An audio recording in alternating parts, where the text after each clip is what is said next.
আসসালামু আলাইকুম রহমতুল্লাহ। আমার প্রিয় ষষ্ঠ শ্রেণীর শিক্ষার্থী, তার সাথে জড়িত অভিভাবক এবং তার সাথে জড়িত শিক্ষক, যারা এই মুহূর্তে এই ভিডিওটা দেখছেন এবং পরবর্তীতে দেখবেন, সবার উপর শান্তি বর্ষিত হোক। আমরা বিজিএস বা বাংলাদেশ ও বিশ্ব পরিচয় বা বাওবি, ষষ্ঠ শ্রেণীর বাওবির আমরা একটা অধ্যায় শুরু করেছি। অধ্যায়টা হচ্ছে দ্বিতীয় অধ্যায়। তো এই অধ্যায়ে ইতিমধ্যেই আমরা এই দ্বিতীয় অধ্যায়ের এই স্লাইডটা শেষ করেছি এবং এই স্লাইডটা আমরা ইতিমধ্যেই শেষ করে ফেলেছি। এবং এই স্লাইডগুলো শেষ করার পরে আজকে আমরা আরো কিছু ইতিহাস জানব। ইতিহাস কি? ইতিহাস হচ্ছে ইতি মানে শেষ, আর হাস মানে যেটা লেখনী, অর্থাৎ পূর্বের, প্রাচীনের, আগের যে সমস্ত কাহিনী, যে সমস্ত গল্প বা যে সমস্ত জানার বিষয় লিপিবদ্ধ করা হয় তাকেই বলা হয় ইতিহাস। ইতি মানেই শেষ, এটুকু মনে রাখবা, ইতি মানেই শেষ। তাহলে আজকে আমরা আলোচনা করব পার্ট 4 প্রাচীন বাংলার সমাজ, অর্থনীতি ও ধর্ম। এখন সমাজ কি? প্রাচীন বাংলা অর্থাৎ এখন না, এখনকার অনেক আগের যে সমাজ, বাঙালির যে সমাজ, বাংলার সমাজ কি? মিলেমিশে বসবাসরত একতাবদ্ধ মানব গোষ্ঠীকে বলা হয় সমাজ। তাহলে মিলেমিশে বসবাসরত একতাবদ্ধ মানব গোষ্ঠীকে বলা হয় সমাজ। আমরা কেউ একা একা বসবাস করতে পারি না। আমাদের সবারই মানে কিছু চাহিদার তাগিদে আমরা একে অপরের সহযোগিতার মাধ্যমে বসবাস করি। তো এই প্রাচীন বাংলার সমাজ কেমন ছিল? এখানকার অর্থনীতি, অর্থাৎ এখানকার মানুষ অর্থ কোথা থেকে পেত, এবং প্রাচীনকালের যে ধর্ম এখন আমাদের যেরকম 4টা ধর্ম প্রচলিত আছে, মোস্ট অফ দ্য টাইম 4টা ধর্ম প্রচলিত আছে, এই 4টা ধর্ম এখন আছে, প্রাচীনকালে কি ছিল এগুলো আমরা জানবো, তাই না? দেখো, কৃষি, আগে জানবো কৃষি। বর্তমানে কৃষি আছে না? আছে। তো এই কৃষি কিভাবে আসলো এটা আমরা জানবো। বলছে প্রাচীন যুগে বাংলার অর্থনীতি ছিল কৃষি নির্ভর। প্রাচীন যুগে অর্থাৎ প্রাচীন বাংলার যে অর্থনীতি ছিল এটা ছিল কৃষি নির্ভর, অর্থাৎ কৃষি থেকেই এদের উপর কি আসতো? অর্থ আসতো। কৃষি থেকে এরা অর্থ উপার্জন করত। কারণ বর্তমানে মানুষ যেরকম চাকরি করে, প্রাচীনকালে তো ঠিক সেরকম চাকরি ছিল না। এখন মানুষ যেভাবে আরামে দিন কাটায়, প্রাচীনকালে কিন্তু মানুষ ঠিক এভাবে দিন কাটাতো না। এখন আমরা বর্তমান সমাজে যে সকল উন্নতি দেখতে পাচ্ছি, প্রাচীনকালে এর কিছুই ছিল না। মানুষ এক বেলা খেয়ে থাকতো তো 2 বেলা না খেয়ে থাকতো, ঠিক এমন একটা সমাজ সে সময় ছিল। এবার বলছে ধান ছিল প্রধান ফসল। বর্তমানেও ধান প্রধান ফসল, আগেও ধান প্রধান ফসল ছিল। প্রচুর আখও উৎপাদন হতো, আখ এখনো উৎপাদন হয়, কিন্তু প্রাচীনকালে আরো উৎপাদন হতো। বলছে আখ থেকে উৎপাদন করা হতো গুড় ও চিনি। আখ থেকে কি করা হতো? গুড় ও চিনি উৎপাদন করা হতো। এই গুড় ও চিনি দেশে বিদেশে রপ্তানির কথা জানা গিয়েছে। এই গুড় ও চিনির কথা কি করা গেছে? বাংলা অঞ্চলের গুড় ও চিনি সমস্ত জগৎজোড়া বিখ্যাত ছিল। বলছে তুলা তুলা সরিষা ও পান চাষের জন্যও পরিচিত ছিল বাংলা। তুলা, সরিষা ও পান চাষের জন্য, পান চাষের জন্য পরিচিত ছিল বাংলা। তখন নারকেল, সুপারি, আম, কাঁঠাল, কলা, ডুমুর প্রভৃতি ফলের কথাও জানা যায়। অর্থাৎ প্রাচীনকালে মানুষ সম্পূর্ণ প্রকৃতির উপর নির্ভর করেই নিজেদের অর্থ উপার্জনটাকে চালিয়ে যেত। ঠিক এখান থেকে তাদের কাছে কি আসতো? অর্থ আসতো। এইবার দেখো, বলছে কুটির শিল্প কি? একজনের বুদ্ধিভিত্তিক সম্পদ নিয়ে, আগে তোমাকে বলি কুটির শিল্প কি। একজনের বুদ্ধিভিত্তিক কি নিয়ে? সম্পদ নিয়ে ক্ষুদ্র পরিসরে বাড়ি ঘরে কোনো কিছু উৎপাদন করার যে প্রক্রিয়া, এটাকে বলা হয় কুটির শিল্প, ক্ষুদ্র শিল্প। মনে থাকবে? আচ্ছা, এবার দেখো, প্রাচীন যুগ থেকেই বাংলার তাঁতিরা মিহি সুতি ও রেশম কাপড় বুনতে পারদর্শী ছিল। তোমরা হয়তোবা শুনেছো যে বাংলা অঞ্চলের মুসলিম কাপড় সমস্ত বিশ্বজোড়া বিখ্যাত ছিল, তাই না? এখন প্রাচীন যুগ থেকেই বাংলার তাঁতিরা যারা কাপড় তৈরি করে এদেরকে তাঁতি বলা হয়, তাঁতে কাপড় বোনা হয়। প্রাচীন যুগ থেকেই বাংলার তাঁতিরা মিহি সুতি ও রেশমি কাপড় বুনতে পারদর্শী ছিল। রেশম রেশম সম্প্রচার কেন্দ্র থেকে এখানে তুত গাছের পাতা থেকে এক ধরনের পোকা পাওয়া যায়। এই পোকা থেকে এই রেশম সুতা উৎপাদন করা হয়, আর এই রেশম সুতা দিয়ে কি তৈরি করা হয়? কাপড় বুনতে হয়। আমাদের আমাদের মুসলিম কাপড় ছিল পৃথিবী বিখ্যাত, যা রপ্তানি করা হতো, এটা আগে বললাম। তখন উন্নত মানের মৃৎপাত্র, মাটির তৈরি পাত্র, ধাতব পাত্র, লোহার পাত্র ও অলংকার, অলংকার মানে কি? সোনা, অলংকারও নির্মাণ করা হতো। প্রাচীন বাংলার পোড়ামাটি, প্রাচীন বাংলার যে পোড়ামাটির যেই বিভিন্ন চিত্র, এগুলোকে বলা হয় ফলক, এটা মনে রাখবা। প্রাচীন বাংলার পোড়ামাটি, ধাতু, পাথরের ভাস্কর্য এবং মূর্তি ছিল প্রশংসনীয়। ছাপাঙ্কিত, ছাপাঙ্কিত অর্থাৎ ছাপ করা রৌপ্য মুদ্রা, তারপর কি স্বল্প মূল্যবান পাথর ও কাচের পুঁতি তৈরি হতো তখন, এগুলো তারা টাকা হিসেবে ব্যবহার করত। এবার বলছে ব্যবসা বাণিজ্য, অর্থাৎ প্রাচীন বাংলার ব্যবসা বাণিজ্যটা ঠিক কেমন ছিল? কৃষির অতিরিক্ত ফসল এবং শিল্পক্ষেত্রে উৎপাদন বাড়ায় ব্যবসা বাণিজ্য বিকাশ লাভ করে। নদীর তীরগুলোতে গড়ে উঠেছিল হাটবাজার, নদীর তীরগুলোতে কি উঠেছিল? হাটবাজার ও গঞ্জ। ব্যবসা বাণিজ্য নদীপথেই হতো বেশি। প্রাচীনকালে আমাদের চট্টগ্রাম সমুদ্র বন্দর দিয়ে আরব বিশ্বের সাথে বাণিজ্য হতো। ওয়ারী বটেশ্বর ও পুণ্ড্রনগর তথা মহেস্থানগড় ছিল সমৃদ্ধ নদী বন্দর। এবং তারপর কি বলছে? ভারতবর্ষের বিভিন্ন বন্দর ছাড়াও দক্ষিণ পূর্ব এশিয়া ও ভূমধ্য সাগরের অঞ্চলে প্রেরণ করা হতো তৎকালীন বাংলার পণ্য। অর্থাৎ তৎকালীন বাংলাদেশের যে পণ্যগুলা ছিল, তৎকালীন বাংলাদেশের পণ্য বিভিন্ন নদীপথের মাধ্যমে বাণিজ্য করা হতো।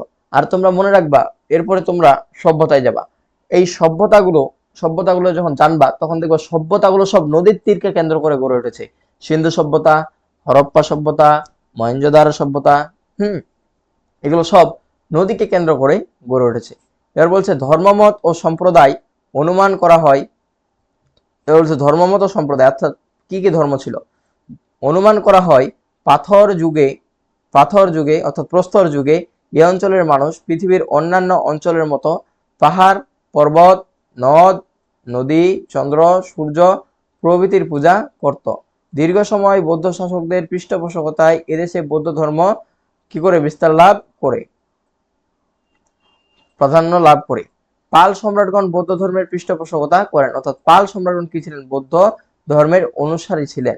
ধর্মীয় সম্প্রীতিকে পাল যুগের বৈশিষ্ট্য হিসেবে চিহ্নিত করা হয়, অর্থাৎ পাল যুগে এসে ধর্মের আবির্ভাব হয়, যদিও তার আগে হয়েছিল।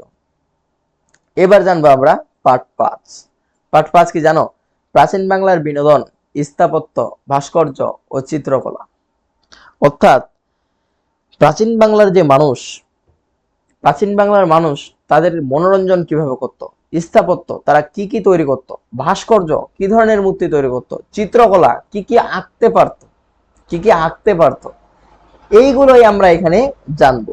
দেখো বিনোদন কি করত? প্রাচীন যুগে বাংলাদেশের বিনোদনের অংশ হিসেবে নাচ, নাটক, গান, মল্লযুদ্ধ, কুস্তি খেলার প্রচলন ছিল, তাই না? প্রাচীন যুগে দেখবা, এখন যেরকম তোমরা মানে এখন তো সংস্কৃতি একটা অপব্যবহার হচ্ছে, আর প্রাচীনকালে কিন্তু সংস্কৃতি ঠিক এমন ছিল না।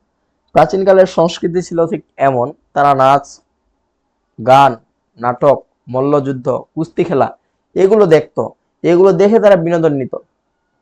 এবার বলছে পাহাড়পুর বৌদ্ধবিহারে নাটক মঞ্চস্থ হওয়ার প্রমাণ পাওয়া যায়।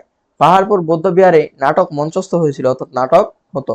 মন্দিরের সেবাদাসীদের সকলেরই নৃত্য, গীত, সঙ্গীত পটীয়সী হতে হতো, অর্থাৎ মন্দিরের সেবাদাসীদের সবাইকে নাচতে পারতে হতো।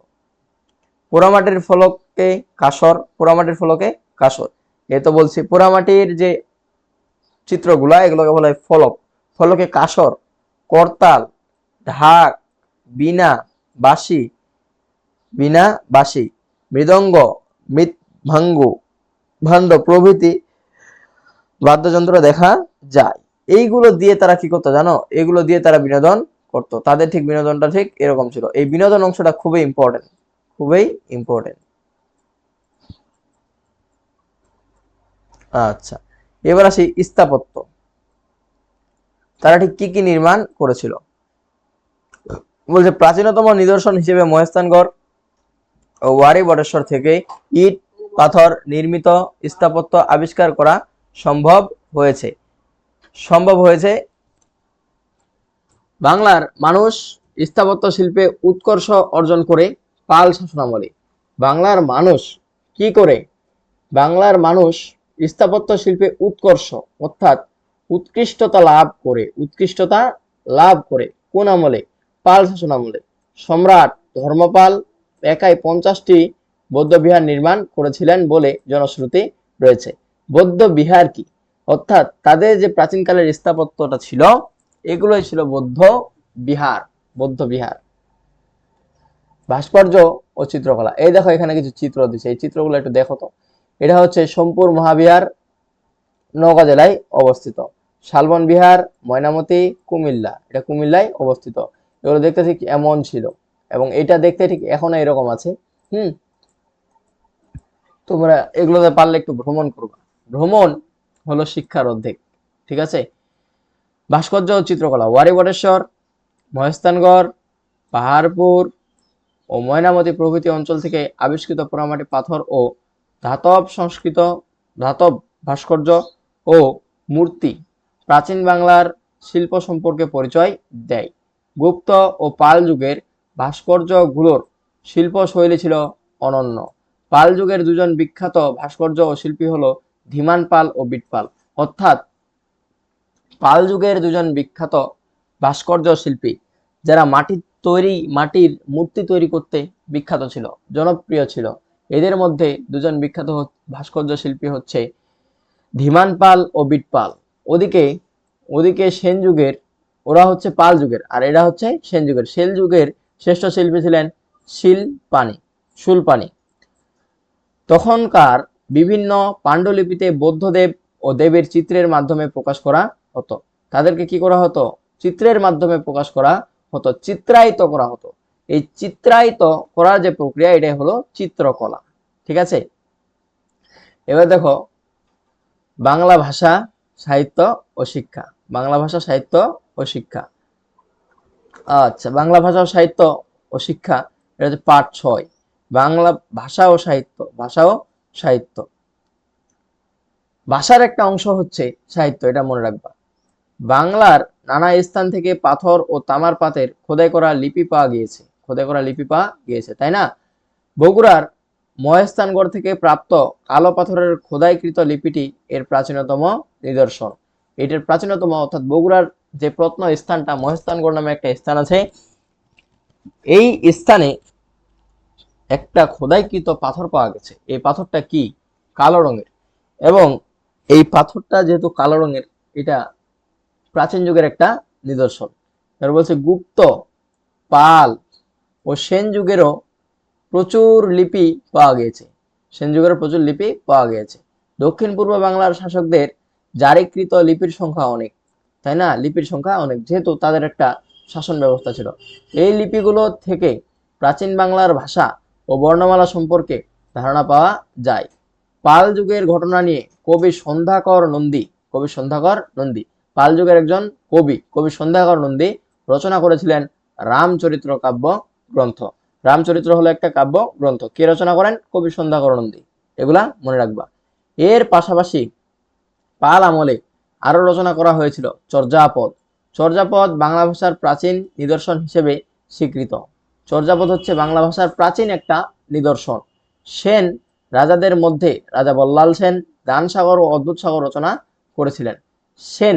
সেন রাজাদের মধ্যে রাজা বল্লাল সেন কি করেন? দানসাগর ও অদ্ভুত সাগর নামে দুইটি রচনা বা দুইটি গ্রন্থ লেখেন। বলছে শিক্ষা। তখনকার শিক্ষা ঠিক কেমন ছিল? তোমরা গোপাল ভাঁড় দেখছো? যারা গোপাল ভাঁড় দেখছো তাদের কাছে এটা সোজা মনে হবে। পাল যুগের অনেক বাংলা শিক্ষা সম্পর্কে বেশি জানা যায় না, অর্থাৎ তারা বাংলা শিক্ষা কম করত। এই সময়ে শিক্ষার ব্যাপক বিস্তার দেখে অনুমান করা হয় মৌর্য ও গুপ্ত যুগে শিক্ষার প্রচলন ছিল। মৌর্য ও গুপ্ত যুগে কি হতো জানো? শিক্ষার প্রচলন ছিল। বাংলা থেকে পাল যুগের অনেক বৌদ্ধ বিহারের ধ্বংসাবশেষ আবিষ্কার করা হয়েছে। বিহারগুলো ছিল বড় পরিসরের শিক্ষা প্রতিষ্ঠান। বিহারগুলো ঠিক কেমন ছিল? বড় পরিসরের, বৃহৎ একটা অংশ নিয়ে তারা এখানে শিক্ষা প্রতিষ্ঠান পরিচালনা করত। বৌদ্ধ ছাত্রদেরকে বলা হতো শ্রমণ, আর শিক্ষকদেরকে বলা হতো ভিক্ষু। এই দুইটা পয়েন্ট এখানে খুবই ইম্পর্টেন্ট। শিক্ষার্থীদের বলা হতো শ্রমণ, আর ছাত্রদের বলা হতো আর শিক্ষকদের বলা হতো ভিক্ষু বা আচার্য। বর্তমান যুগে আবাসিক বিশ্ববিদ্যালয়ের মতো বিহারও ছাত্রদের থাকার ব্যবস্থা ছিল। বিহারে শুধু ধর্মীয় বই নয় পড়ানো হতো নয়, চিকিৎসাবিদ্যা, ব্যাকরণ, জ্যোতিষশাস্ত্র, নানা বিষয়ে শিক্ষা দেওয়া হতো। এসব আলোচনা থেকে বোঝা যায় শিক্ষার ক্ষেত্রে প্রাচীন বাংলার মানুষ বিশ্বের অনেক দেশের চেয়ে এগিয়ে ছিল। তো যাই হোক, আজকের আলোচনা এতটুকুই। কারো কঠিন লাগলে তোমরা একটু কমেন্টে বলিও, এন্ড দেন আমি তোমার প্রবলেম সমাধান করার চেষ্টা করব। তো ভালো থেকো, সুস্থ থেকো। আসসালামু আলাইকুম রহমতুল্লাহ।